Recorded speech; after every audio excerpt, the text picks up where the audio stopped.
Hi, good morning, good afternoon, good evening, as we say at work when we're working with a global workforce. Welcome to The Secret to Thriving Life After Diagnosis, and more importantly, the path to resilience. Uh, what I'm going to share with you are all of the keys to thriving through and after a diagnosis or adversity. So, if you found this podcast or YouTube channel and you're wondering what this is all about, quite simply, this is everything I learned after my diagnosis with breast cancer last year. The things that were life changing for me, the things that I felt were game changers and thought might be helpful to someone else who may have recently received a cancer diagnosis. Because I feel it's right in that moment that it is really critical what you do in the state of mind that you're in to set you on the right course, really for success, right? To get through something like that. So that's what this is about, right? What you could do if you've just received a diagnosis, or maybe it's not you, maybe it's someone you know, and you are looking for maybe things that you could say to them or help them with that you think might be helpful. Obviously, everybody is different and unique. We all handle things differently. So I'm not saying by any means that the things that I'm going to share with you are intended to be I'll say a fix all for everyone, but certainly my hope is that there are things in here that you or someone you know might find useful. It's about the power of connecting with other people, right? That's the first and most important thing. Not going through something like this alone. It's also about the importance of finding and having hope. Hope, I would say, ranks right up there. Maybe it's a tie for first place with connecting, right? And sharing with other people is finding and having hope, super critical in getting through something like this. And not just getting through it, but again, thriving, right? It's also about protecting your inner peace. Okay. If any of you listening have maybe heard other podcasts about this, maybe try to practice this yourself, protecting your inner peace is really important in general for good mental health and loving yourself, right? So that you can heal, not just physically, but mentally, spiritually, right? The three are connected. And most importantly, this is about the growth that comes from going through a life changing diagnosis. Or again, it could be a tragedy. Maybe it's some sort of trauma, because for me, there are similarities with all of them. And really about understanding how you can use all of this that you're going through to not just help yourself come through it stronger, better, wiser, right? But how you can help other people and hopefully make the most out of this life regardless of the hand that we've been dealt, right? It's about overcoming adversity and coming out stronger on the other side, wiser, better, and hopefully with a sense of awakening as I experienced and a sense of new personal power. Okay. So that's what this is about. My name is Teresa. I am a single mother approaching my checking my watch 50th birthday. The days are counting down. And I was diagnosed last year, 2024, with metastatic stage 4 breast cancer. My journey has been an interesting one with some twists and turns and a couple surprises, but with an overwhelming sense of peace. That is the most bizarre thing to hear, I'm sure. But in spite of everything that I have been through, that is the one thing that struck me first and foremost when I look back over that fast and furious, 6 months of 2024, this overwhelming sense of peace, peace beyond understanding, a peace that you cannot wrap your head around. I don't know where it came from. I think God. That's my belief personally. This podcast is not about spirituality and faith, but it is a part of it. And that's all I can say is that I came through this stronger, better, wiser, and with an overwhelming sense of peace beyond understanding and a lot of light bulb moments, really. But this has been a really big wake up call for me, to say the least. So, again, I hope that the things that I'm going to share with you through this podcast and the things that I've learned will help you or someone else. Maybe, inspire you or them to tell your story or their story, what you've learned, and how you were able to overcome hurdles and obstacles along the way. Because Really, when you think about life, nothing else really matters, right? We need to be inspired. We need to have hope. And I'm sure that you can look back on your life and think about times that you met people or that people, when people came into your life who inspired you to the extent that it, caused you to get up and take action or to do something meaningful in your life. That's what really matters, right? And I feel like despite the bad things that we may go through, we need to take those lemons, proverbially. I'm not trying to minimize cancer, okay? But we need to take the lemons. We need to try and make either a lemonade or a lemonade slushy or maybe even some type of limoncello cocktail, whatever suits you. Please, please, that is the one thing that I encourage you to do each and every day as you wake up and face the day and think, how am I going to get through this? You will get through it, right? And I want you to find things that you can hang on to that you can share with other people that will inspire them. That is what I ask of you.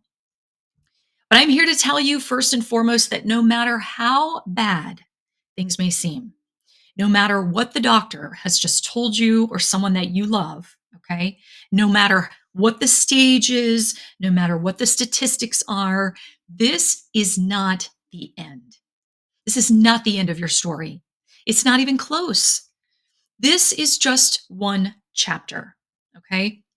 Excuse me. Maybe a more difficult chapter, granted, right? And maybe you've already been through several difficult chapters of your life as I have, okay? But maybe this is just a chapter where you face a dragon and hopefully slay that dragon, as I like to say, right? Or two, or walk through fire or face some sort of, again, a tragedy or trauma. It doesn't have to be a cancer diagnosis. It may feel like this is the end.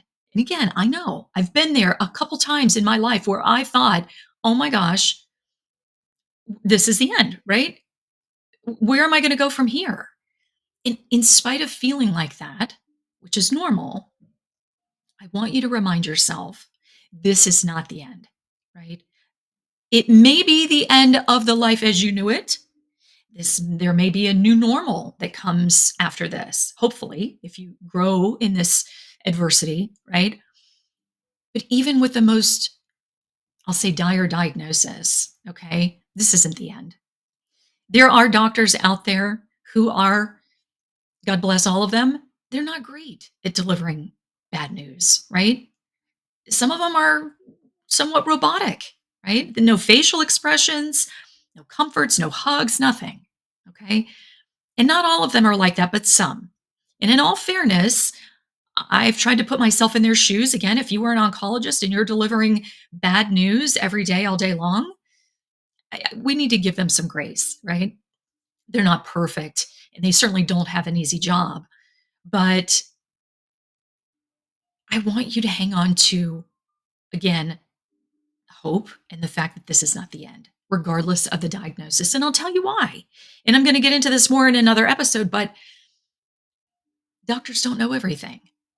And regardless of what the tests and the scans and the biopsies say, there are hundreds of thousands of people who walk the earth today and have walked this earth who have been diagnosed with terminal end stage, I'll say diseases, they don't have to be cancers, that overcame those things, that were healed and cured and live in remission with no evidence of disease day after day after day.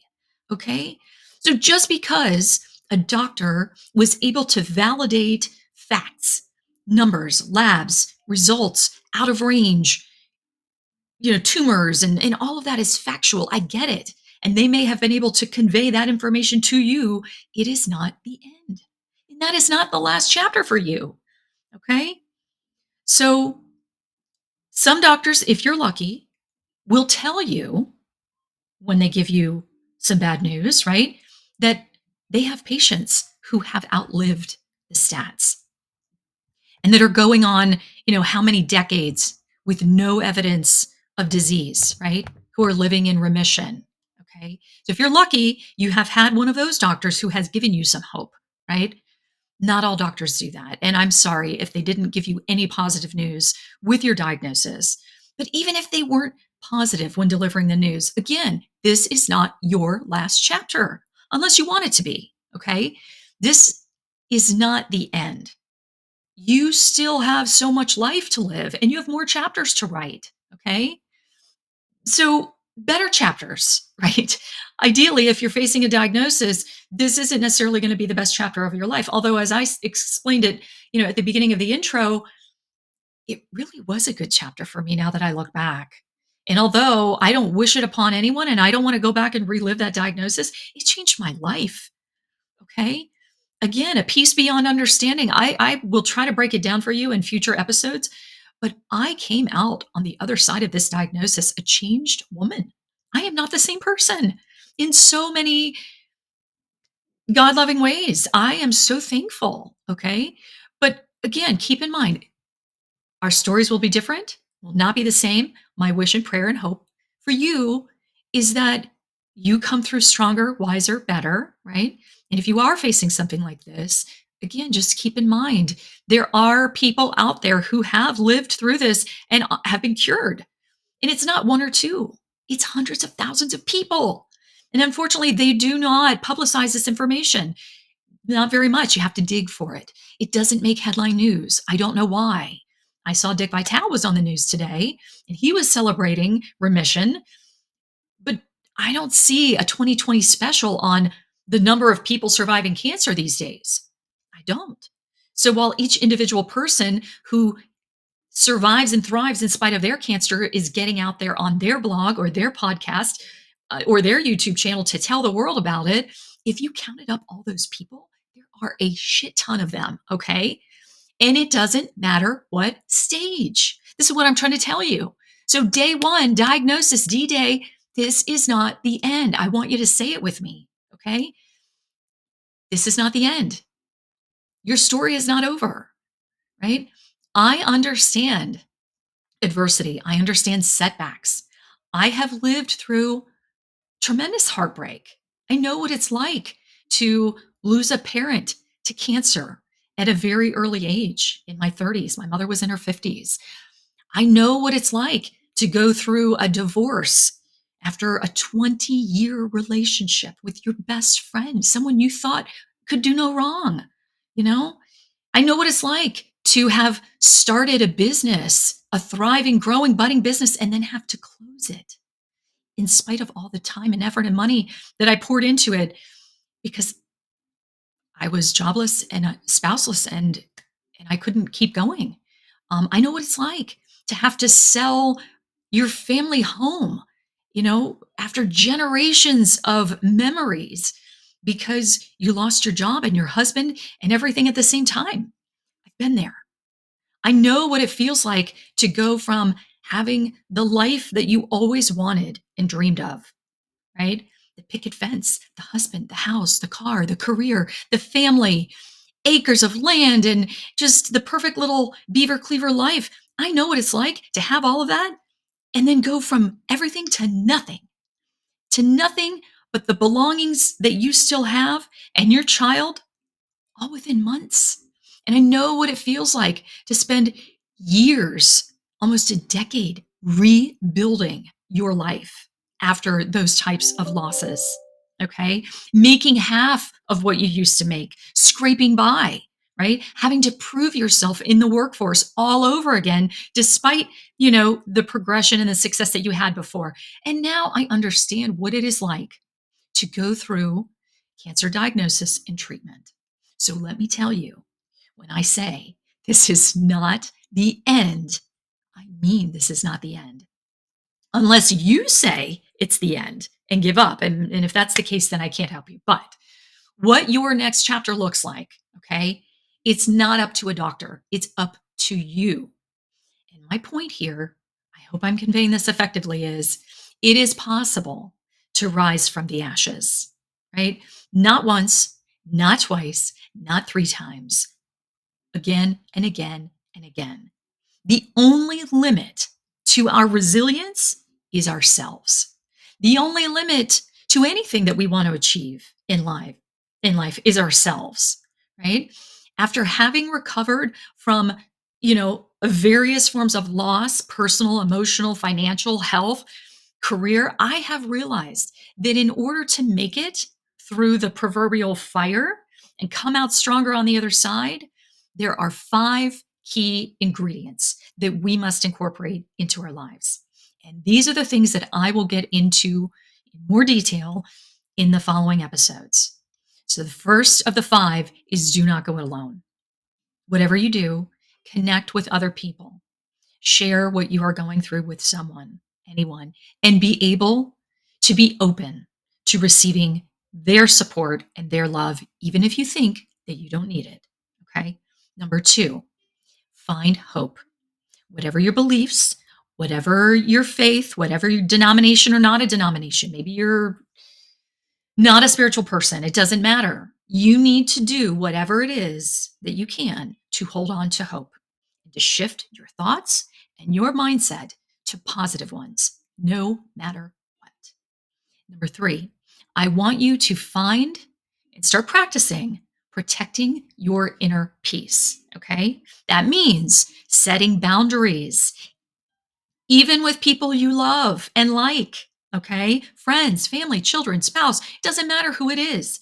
I want you to start living in a protected, safe space, okay?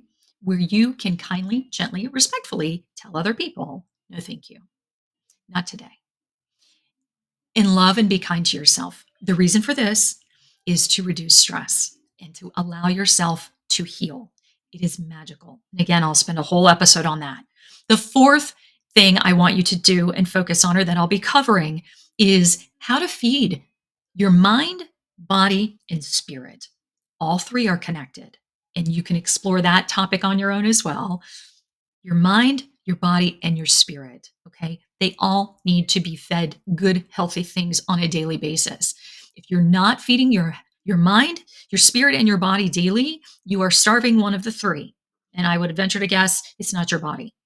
So, and the 5th and final thing that I'm going to cover in this podcast is take this opportunity to learn and grow as much as you can from this experience in life that is not positive. Okay. Turn it into lemonade, limoncello, lemon slushy, whatever, lemon pie. Take it and make it into something better. Okay. And then pass it on. That is what this podcast and YouTube channel is all about.